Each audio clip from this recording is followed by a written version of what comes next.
Okay, so you're out there making amazing music, right? Putting your heart and soul into every track. Absolutely. But let's be real, sometimes the legal stuff can feel like a bit of a drag. That's not the most exciting part. But protecting your work, it's crucial, especially as an indie artist. Couldn't agree more. So we're driving deep today into something that's super important. Copyright. Specifically, why you absolutely have to register your songs with the Library of Congress. It's something a lot of indie artists don't think about early on, you know? Yeah, and we've been looking at some resources specifically focused on independent musicians. And they all agree. The LOC registration is like the foundation for safeguarding your music.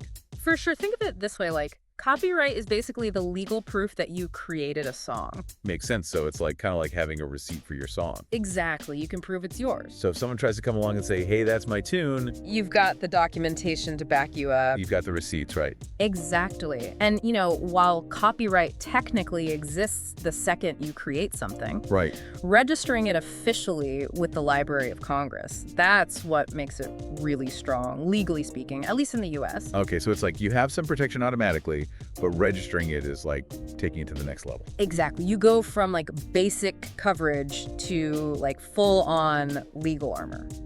So let's say someone uses my music without my permission, right? Yeah. Like what can I actually do about it if I haven't registered with the LOC? Well, you're pretty limited in terms of legal options within the U.S. Really? Yeah, but if you have registered, you can actually sue for copyright infringement, Oh, wow. which can make a huge difference. So you're not just like hoping they'll take your music down or something. You can actually take them to court. Exactly, and potentially even get some serious financial compensation. So it's not just about stopping someone. It's about like actually being able to get something back for what they, took from you.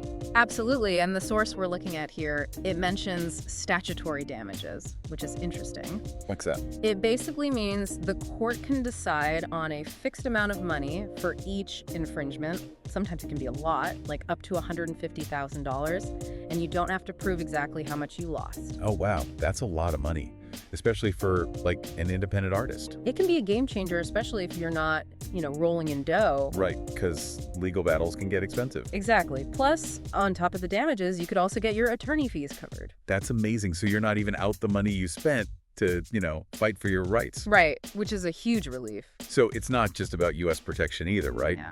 This source was talking about how LOC registration can actually help protect your music internationally, too. Yeah, it all comes down to something called the Berne Convention. It's a pretty old agreement, actually, signed way back in 1886. Wow, that's way before my time. Yeah, mine too. But it basically created this, global network of copyright recognition. So countries agree to respect each other's copyrights. Exactly. So even though the LOC is a U.S. thing, registering there can give you some protection in a bunch of other countries, too. It's huge, especially if you're, thinking about distributing your music worldwide. Absolutely. It makes a lot of sense. And, if you ever want to get into licensing your music for film or TV or even, video games, Yeah.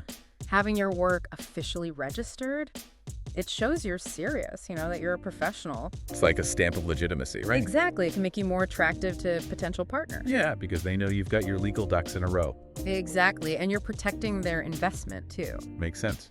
Oh, and this is something else I was curious about. The source mentioned that the LOC registration covers both the lyrics and the actual composition of the song. Oh, yeah. That's super important. So it's not just the words, it's the whole package, right? Exactly. Every element is protected. The melody, the arrangement, the lyrics, all of it. Yeah. So no one can steal your melody and slap different lyrics on it and call it a day. Nope, you're fully covered. And this protection lasts for a long time. Your entire lifetime plus 70 years. Wow, I hadn't thought about it like that. You're not just protecting your work for now, you're building a legacy for your family. That's a really cool way to think about it. It's an investment in the future. So the process itself is super complicated? Not at all. The Library of Congress has an online system. You just fill out the application, pay a small fee, and submit a copy of your work. So it's pretty accessible even for a busy musician. Absolutely. And it's a small price to pay for the peace of mind it gives you. Totally agree. Okay, so just to sum it all up, registering your music with the LOC protects your creative work, gives you that legal power to fight infringement, and even boost your professional credibility. You got it. It's a no-brainer for any serious indie artist. Absolutely. Any final thoughts? Yeah, even if you don't think your music is going to be the next, global smash hit, register it anyway. You never know what the future holds. You never know. That song you wrote in your basement could be the next big thing. Exactly. And if it does take off, you'll be so glad you took the time to protect it. Wise words. Ah. As always, folks, you can find links to the Library of Congress website and other resources in our show notes. Happy creating. And stay protected out there. Absolutely.